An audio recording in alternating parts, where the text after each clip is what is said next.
Hello hi guys, good morning. आज हम लोग क्लास 12th और नीट आईआईटी के लिए फिजिक्स में चैप्टर पढ़ रहे थे एटम के बारे में। तो उसमें एक टॉपिक है न्यूक्लियर फ्यूजन। क्या है? न्यूक्लियर फ्यूजन और फ्यूजन। क्या बच्चा? Nuclear fusion and fusion. तो आज हम लोग स्टार्ट करेंगे न्यूक्लियर फ्यूजन। न्यूक्लियर फ्यूजन क्या है? देखिए, सिंपल लैंग्वेज में समझेगा। जब कोई हैवी एटम होता है अपने स्मॉल एटम में ब्रेक हो जाता है, इसमें हैवी एटम अपने स्मॉल एटम में ब्रेक होता है तो क्या बनता है? Nuclear fusion. ठीक है ना। और जब ये स्मॉल एटम में ब्रेक होता है तो ए लॉट ऑफ एनर्जी निकलती है। क्या निकलती है? बहुत ज़्यादा एनर्जी निकलती है। तो यही हमारा रिएक्शन है। अब बच्चा समझिएगा, 92U235 यूरेनियम क्या है? फ्यूल है। क्या है? फ्यूल की तरह बिहेव करता है न्यूक्लियर फ्यूजन में। इसमें न्यूक्लियर फ्यूजन में, न्यूक्लियर फ्यूजन का मतलब होता है नाभिकीय विखंडन। क्या होता है हिंदी में? नाभिकीय विखंडन। ठीक है ना। अब जो ये हमने रिएक्शन लिखा है 235 का, ये हमारा न्यूक्लियर रिएक्टर में काम आता है। किसमें आता है? न्यूक्लियर रिएक्टर, नाभिकीय संयंत्र में। ये ईंधन है किसके लिए? नाभिकीय संयंत्र में। ये नाभिकीय संयंत्र में इसका वर्क होता है। नाभिकीय संयंत्र क्या होता है? न्यूक्लियर रिएक्टर क्या होता है? देखिए, न्यूक्लियर रिएक्टर एक ऐसी डिवाइस है कि उस बंकर बनाया जाता है बड़ा सा, और बंकर कमरे टाइप का, और कम से कम उसकी इतनी मोटी दीवार होती है, जितना लेंथ होती है, कम से कम 20 मीटर मोटी दीवार होती है, बंकर बनाया जाता है कि जब यूरेनियम के रिएक्शन हो तो वो फटे ना। ठीक है ना। और उसके अंदर जब यूरेनियम रखा जाता है और यूरेनियम में जब न्यूट्रॉन की बमबारी कराई जाती है, किसकी? न्यूट्रॉन की, 0 इलेक्ट्रॉन की बमबारी कराई जाती है। बमबारी वर्ड है कि जब इसको दिया जाता है, किसको? यूरेनियम को। क्या देते हैं आप? एक जब न्यूट्रॉन इसको देंगे, किसको? यूरेनियम को। ठीक है ना। तो जब इस पे स्ट्राइक करेगा तो ये दो पार्टों में टूट जाएगा, ब्रेक हो जाएगा, क्रिप्टन में और बेरियम। ठीक है ना। क्रिप्टन का atomic number 36 Kr89 and barium का 56 Ba144। इसे ये नाभिकीय रिएक्टर के लिए यूरेनियम के आइसोटोप्स होते हैं। आइसोटोप्स क्या होता है? इसका एटॉमिक नंबर सेम होता है, एटॉमिक मास डिफरेंट होता है। आइसोटोप्स होता है 92 235, 92 237। तो क्या क्या रिएक्टर होता है? 92U 235, 92U 236, 92U 237, 92U 238। ये आइसोटोप्स होते हैं। जो ये आइसोटोप्स होता है, ये वाला, ये अनस्टेबल होता है। कैसा होता है? अनस्टेबल, अस्थायी होता है। कौन सा? 92U 236। जब न्यूट्रॉन की बमबारी कराई जाएगी, 90U 235 है, जब एक न्यूट्रॉन की बमबारी कराई तो एक इसमें ऐड हो जाएगा, 236 बन जाएगा। क्या बनेगा? 236। लेकिन कैसा होता है? अस्थायी होता है। बाद जल्दी क्या जाता है? ब्रेक हो जाता है। क्या जाता है? टूट जाता है। ठीक है ना। लेकिन जो हमारा ये यूरेनियम है 235 वाला, ये हम लोग इससे परमाणु बम नहीं बना सकते हैं। एटॉमिक बम नहीं बना सकते हैं। इसको केवल हम नाभिकीय रिएक्टर में यूज कर सकते हैं। क्यों ना? इसलिए नहीं बना सकते हैं, इसका विस्फोट होता है, एनर्जी क्रिएट करता है। ये पॉल्यूशन तो फैलाता है लेकिन उतना ज़्यादा नहीं कि बहुत जैसा 9238 फैलाता है, इतना नहीं फैलाता है। 237 जितना नहीं फैलाता है। ये कम रिएक्टिव होता है। ठीक है ना। इससे जैसे सपोज करें कहीं पे आपने संयंत्र लगाया और यूरेनियम रिसाव हो रहा है, जैसे अब यूक्रेन और रशिया का युद्ध चल रहा है, तो यूक्रेन कह रहा है कि हमारे नाभिकीय रिएक्टर के ऊपर, ये जो नाभिकीय रिएक्टर जो लाइट के लिए है, बिजली के लिए, उस पर ही अटैक कर रहा है। ये यूक्रेन कह रहा है। यूक्रेन कह रहा है इस पर अटैक कर दिया।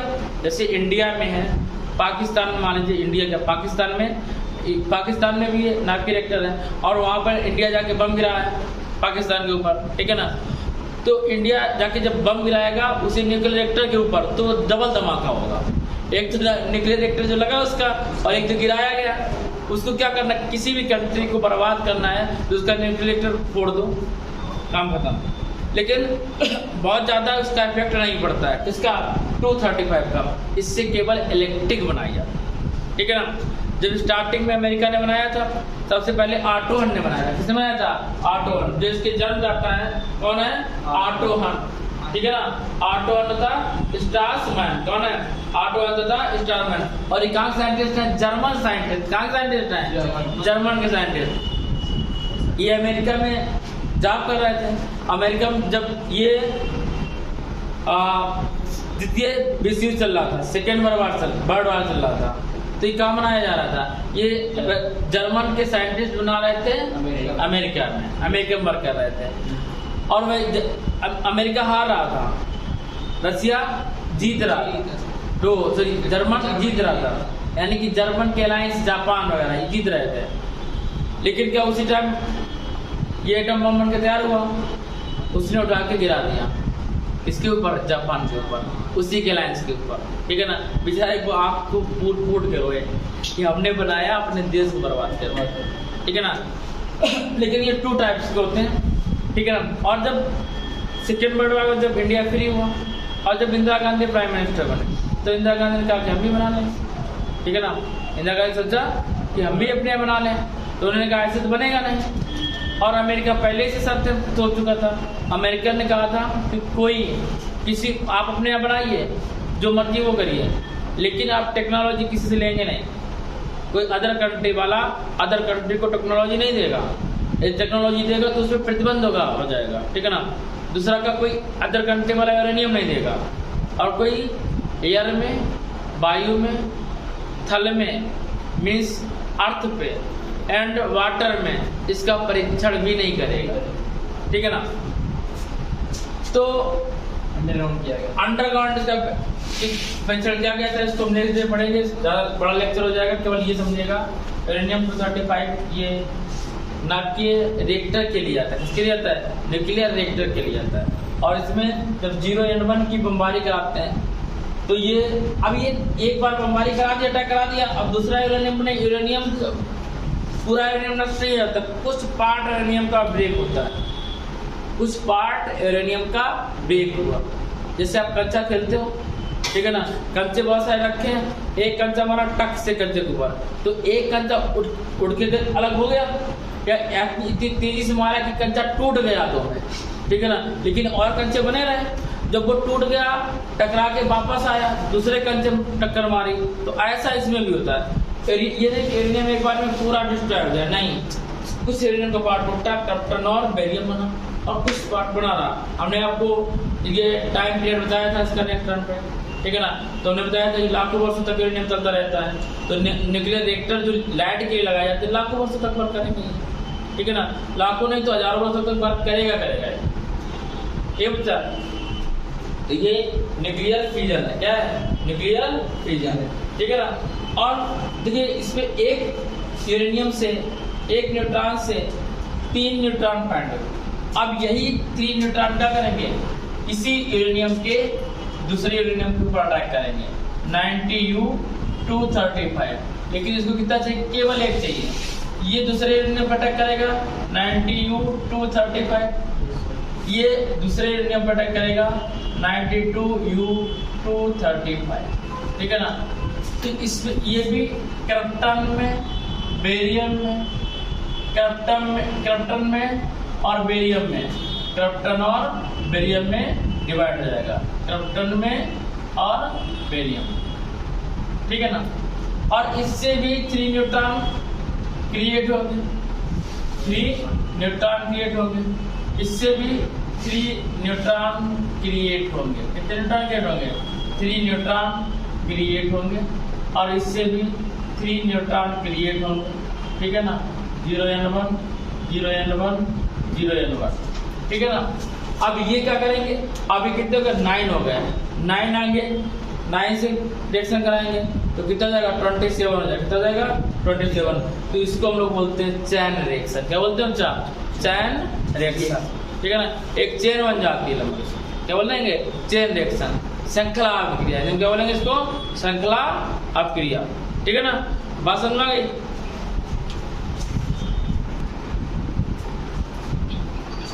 तो गाइस नेक्स्ट न्यूमेरिकल है, कह रहा कि one of the fusion reaction of the uranium 235 92U 235 plus 0N1 arrow 56 barium 144 plus 36 Kr 89 plus 3 0N1 plus Q energy ये हमारी रिलीज हुई।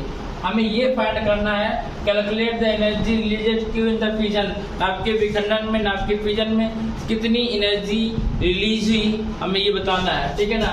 और गिवन है डेटा मेरे पास, मास ऑफ यूरेनियम इतना, मास ऑफ न्यूट्रॉन इतना, मास ऑफ बेरियम इतना, mass of proton इतना, ठीक है ना। तो पहले हम लोग फाइंड करेंगे इनिशियल मास, क्या कहेंगे, इनिशियल मास और रेस्ट मास, यही होता है। तो क्या होगा, इनिशियल मास कहते हैं, इसके रेस्ट मास नहीं कहेंगे, इनिशियल मास क्या, मास ऑफ यूरेनियम, यूरेनियम का mass plus mass of neutron, किसका, मास ऑफ न्यूट्रॉन, किसका, मास ऑफ न्यूट्रॉन। तो बच्चा सबको पता है कि यूरेनियम का मास कितना है, गिवन है 234.99 प्लस मास ऑफ न्यूट्रॉन कितना बच्चा, मास ऑफ न्यूट्रॉन 1.01, ठीक है ना। ऐड किया इस पे मास ऑफ इनिशियल मास, तो कितना आएगा बच्चा, इसमें ऐड करेंगे 9 1 10, तो 10 0, ठीक है ना, 4 1 5 6 236, कितना जाएगा 236 AMU में, किसमें, AMU में 236। अब जो रिएक्शन किया हमने, जो बना फाइनल MF कहलाएं, क्या कहेंगे इसको, MF। MF कितना है, मास ऑफ बेरियम कितना, MF equal mass of barium plus mass of krypton, mass of krypton plus mass of क्या बना, 3 न्यूट्रॉन, कितना बना, 3 neutron, mass of 3 neutron 0N1 MF equal, अभी बता रहे हैं, अभी तुम बराबर मिलेगा, चिंता ना करिए, बात करिएगा बराबर डंडा देंगे तुम्हें, ठीक है ना, डोंट वरी, ठीक है ना। मास ऑफ बेरियम, हम ऑनलाइन बेइज्जती नहीं करना चाहते तुम्हारी, ठीक है ना, ऑनलाइन बेइज्जती कर देंगे तुम फेमस हो जाओगे, ठीक। तो mass of barium 143.87 plus mass of krypton 88.90 plus 3 और 0N1 की वैल्यू क्या होगी, न्यूट्रॉन वैल्यू 1.01, ठीक है। तो फाइनल मास क्या आएगा बच्चा, इनको ऐड कर लो, 143.87 प्लस 88.90 प्लस 303, तो यहाँ पर ऐड करेंगे 143.87, ठीक है, चमक रहा क्या यहाँ पे